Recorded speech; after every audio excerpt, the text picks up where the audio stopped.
नमस्कार, भारत होम्योपैथी के YouTube channel पर आपका स्वागत है। और आज इस वीडियो में मैं आपके एक ऐसे सवाल का जवाब देने वाला हूं जो बहुत ही कॉमन है और आपने बचपन में ये सवाल अपने दादा दादी से भी पूछा होगा। जब आपके दादा दादी बैठकर सीधा उठते थे तो उनके घुटनों में बहुत दर्द होता था। वो जब उठते थे तो करहाते थे और आपसे कहते थे कि जब आप बड़े होगे तो आपको समझ आएगा कि बढ़ती उम्र के साथ आपके घुटनों की ग्रीस कम हो जाती है।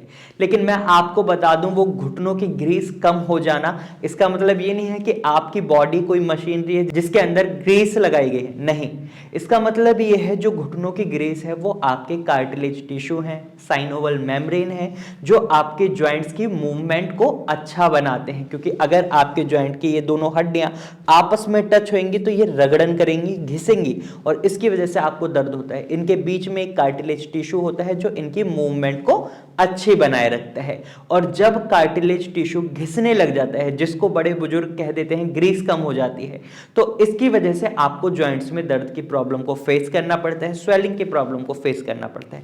लेकिन ये बढ़ती उम्र के साथ होता है। लेकिन आजकल आप देख रहे होंगे कि 25 से 30 साल की उम्र के लोगों को भी घुटनों में दर्द है, पैरों में दर्द है, उनके हाथों के नी जॉइंट्स में दर्द रहता है। तो ऐसा क्यों होता है? ये रेमेटॉइड अर्थराइटिस की वजह से भी हो सकता है। रेमेटॉइड अर्थराइटिस एक खुद ब खुद एक अलग टॉपिक है जिसके बारे में हम अपने YouTube चैनल पर बहुत बताते हैं। और अगर आप रेमेटॉइड अर्थराइटिस के बारे में और ज्यादा जानकारी लेना चाहते हैं तो आप हमारे YouTube चैनल पर जाएं और रेमेटॉइड अर्थराइटिस से रिलेटेड सारी वीडियोस देखें। लेकिन इस वीडियो में हम बात करेंगे कैसे आप अपने घुटनों की ग्रीस को रिकवर कर सकते हैं, यानी अपने कार्टिलेज टिश्यू को हेल्दी बनाए रख सकते हैं।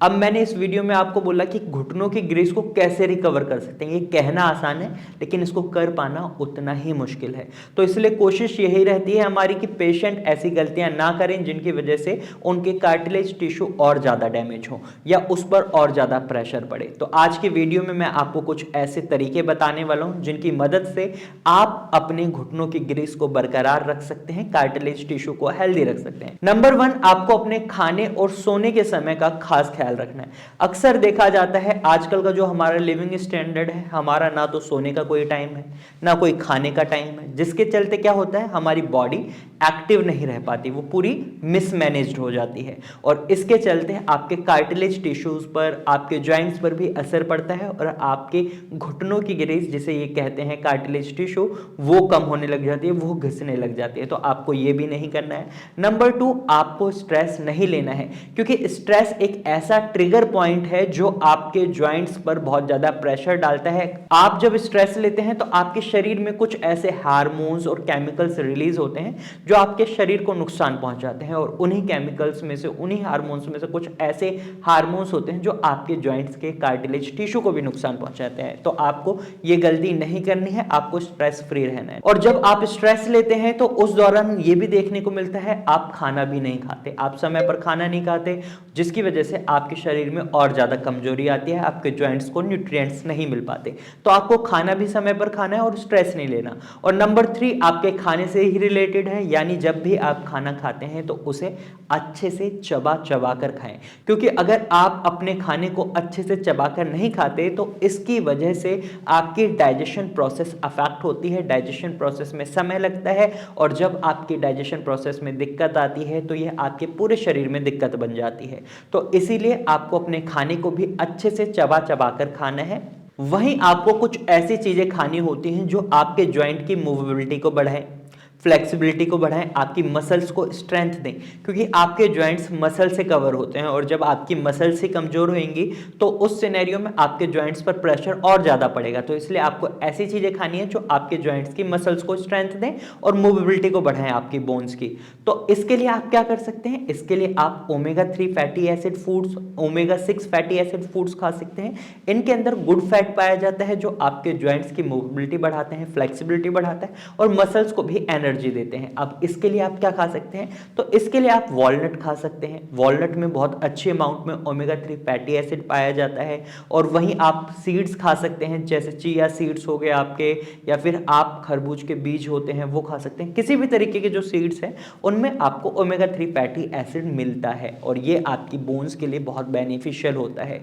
और इसको खाने के तरीके की अगर हम बात करें तो आप बादाम और अखरोट डेली बेसिस पर जरूर खाएं, क्योंकि अगर आप एक हेल्दी पर्सन हैं और इन्हें खाते हैं तो आपके जॉइंट्स को बहुत अच्छी स्ट्रेंथ मिलती है, जो आगे चलकर आपके लिए बहुत फायदेमंद रहती है। अब आपको क्या करना है, आप दिन में 2 अखरोट लें और 5 बादाम लें, आपको ऐसे खाना है। अब कई पेशेंट का ये सवाल रहता है या कई लोगों के भी मन में ये सवाल आता है कि गर्मियों में जब वो बादाम और अखरोट खाते हैं तो उन्हें बहुत ज्यादा दिक्कत हो जाती है। तो ऐसे में आपको मैं एक तरीका बता देता हूं, आप इनको सोख करके यानी भिगो कर रख दें रात को, इन्हें मॉर्निंग में छील कर खाएं, क्योंकि जब आप इस तरीके से इसे खाएंगे तो आपके शरीर में गर्मी नहीं बढ़ेगी और आप देखेंगे आपके शरीर को जो जरूरी न्यूट्रिएंट्स की रिक्वायरमेंट होती है वो फुलफिल होगी। ओमेगा 3 फैटी एसिड इसमें मिलेगा, आपको ओमेगा 6 फैटी एसिड मिलेगा।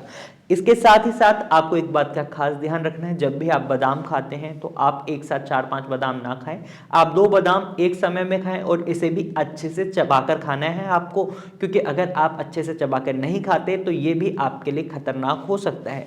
आपको खाना हमेशा अच्छे से चबा चबा कर ही खाना है अगर आपको जॉइंट से रिलेटेड किसी भी दर्द से या किसी भी प्रॉब्लम से बचना है। तो इवन आप किसी भी बीमारी से बचना चाहते हैं तो आपको खाना चबा चबा कर ही खाना चाहिए। वहीं आपको हरी पत्तेदार सब्जियों को बहुत अच्छे अमाउंट में खाना चाहिए, क्योंकि इनमें भी ओमेगा 3 फैटी एसिड पाया जाता है, आयरन पाया जाता है, जो आपके जॉइंट्स के लिए बहुत हेल्दी है। और इसके साथ साथ आपको विटामिन डी रिच फूड्स को और विटामिन डी को भी बहुत अच्छे अमाउंट में लेना होता है। आप मॉर्निंग में सनलाइट बात कर सकते हैं, क्योंकि इससे आपको बहुत अच्छे अमाउंट में विटामिन डी मिलता है। और वहीं आपको कैल्शियम रिच फूड्स को भी इंक्लूड करना है, लेकिन आपको एक बात का खास ध्यान रखना है, आप ओमेगा 3 फैटी एसिड और कैल्शियम रिच फूड को एक साथ ना लें, क्योंकि ये ज़्यादा मिक्सिंग भी आपके शरीर के लिए गलत हो सकती है। हाँ, कुछ फ्रूट्स एंड वेजिटेबल्स ऐसे हैं जिनमें आपको ओमेगा 3 फैटी एसिड और कैल्शियम साथ में मिल रहा है, तो आप खा सकते हैं। ऐसा नहीं है कि आप उसको नहीं खा सकते, आप उसको खा सकते हैं। और साथ ही साथ आपको अपने आप को डिहाइड्रेशन से बचाना है, क्योंकि अगर आप डिहाइड्रेशन फेस करते हैं तो जो आपके जॉइंट्स के फ्लूइड्स हैं, जो आपके जॉइंट्स की मूवमेंट को ईजिली करवा रहे हैं, फ्लेक्सिबिलिटी बढ़वा रहे हैं, उनमें भी कमी आने लगती है। आपके कार्टिलेज टिश्यू भी डैमेज होने लगते हैं, क्योंकि आपके कार्टिलेज टिश्यू को भी जो हेल्दी बनाए रखते हैं ये फ्लूइड्स ही होते हैं, और जब इन फ्लूइड्स में कमी होती है तो आपका कार्टिलेज टिश्यू भी डैमेज होने लगता है। तो इससे बचने के लिए आपको क्या करना है, आपको दिन में कम से कम 4 से 5 लीटर पानी जरूर पीना है, ताकि आपकी बॉडी पूरी हाइड्रेटेड रहे। वहीं आप नारियल पानी पी सकते हैं। नारियल पानी में आपको बहुत अच्छे अमाउंट में मिनरल्स मिलते हैं, ये आपके लिए हेल्दी है, आपकी जॉइंट्स के लिए हेल्दी है, तो आप नारियल पानी जरूर पिएं। और वहीं आप सफेद तिल भी खा सकते हैं। सर्दियों की बात करें तो सर्दियों में आप सफेद तिल, 1 स्पून सफेद तिल को भूनकर अच्छे से रोस्ट कर पीस कर गर्म दूध में मिलाकर पी सकते हैं। और वहीं गर्मियों की बात करें तो इसको भी आपको बादाम और अखरोट की तरह भिगोकर रख देना है और इस मिक्सचर को पीस लेना है और दूध के साथ आपको पीना है। कोशिश करें गर्म दूध रहे, क्योंकि गर्म दूध आपके जॉइंट्स के लिए अच्छा है, आपके लिए अच्छा है। और वहीं सबसे जरूरी चीज जो आपके कार्टिलेज टिश्यू को हेल्दी रखती है कि आप एक्टिव रहें, आप एक्सरसाइज जरूर करें, क्योंकि अगर आप एक्सरसाइज नहीं करते तो हमें देखने को यही मिलता है कि पेशेंट के जॉइंट्स में बहुत ज़्यादा स्टिफनेस आ जाती है, अकड़न आ जाती है। अगर आप स्टिफनेस और अकड़न की प्रॉब्लम को फेस कर रहे हैं या आपके जॉइंट्स में पेन भी है, तो इसके बावजूद आपको एक्सरसाइज करनी है डॉक्टर से कंसल्ट करने के बाद, क्योंकि हो सकता है आपके जॉइंट में कोई और दिक्कत बन गई हो। और साथ ही साथ जब भी आप एक्सरसाइज करते हैं तो आपको एग्रेसिव होकर एक्सरसाइज नहीं करनी है, आपको नॉर्मली हेल्दी वे में एक्सरसाइज करनी है। अब आप इस जॉइंट की एक्सरसाइज इस तरीके से भी कर सकते हैं और आप इस तरीके से भी कर सकते हैं। तो आपको आराम आराम से एक्सरसाइज करनी है, आपको बहुत ज़्यादा फोर्स नहीं लगानी है। बेसिकली आपको अपने जॉइंट्स की मूवेबिलिटी को बढ़ाना है, उनको काम करवाना है, और उनको अगर आप रिस्ट्रिक्ट रखते हैं तो आप देखेंगे आपके जॉइंट्स की मूवमेंट में आपको बहुत दिक्कत देखने को मिलेगी। तो आज की वीडियो में मैंने आपको बताया कि कैसे आप अपने घुटनों की, अपने जॉइंट्स की ग्रिस को बनाए रख सकते हैं, यानी अपने कार्टिलेज टिश्यू को कैसे हेल्दी कर सकते हैं। तो आज की वीडियो में सिर्फ इतना ही। अगर आप रेमेटॉइड अर्थराइटिस के पेशेंट हैं, या आप ऑस्टियोआर्थराइटिस के पेशेंट हैं, या आप जोड़ों से रिलेटेड किसी भी प्रॉब्लम को फेस कर रहे हैं, किसी भी अर्थराइटिस को फेस कर रहे हैं, तो आपको ट्रीटमेंट की रिक्वायरमेंट है, और अगर आप ट्रीटमेंट ढूंढ रहे हैं तो आप भारत होम्योपैथी के डॉक्टर की टीम से कंसल्ट कर सकते हैं। इसके लिए आपको क्या करना है? इसके लिए आपको नीचे दिए गए नंबर पर कॉल करना है और भारत होम्योपैथी के डॉक्टर की टीम से कंसल्ट करना है। तो आज की वीडियो में सिर्फ इतना ही। फिर मिलेंगे एक नई वीडियो के साथ, तब तक के लिए नमस्कार।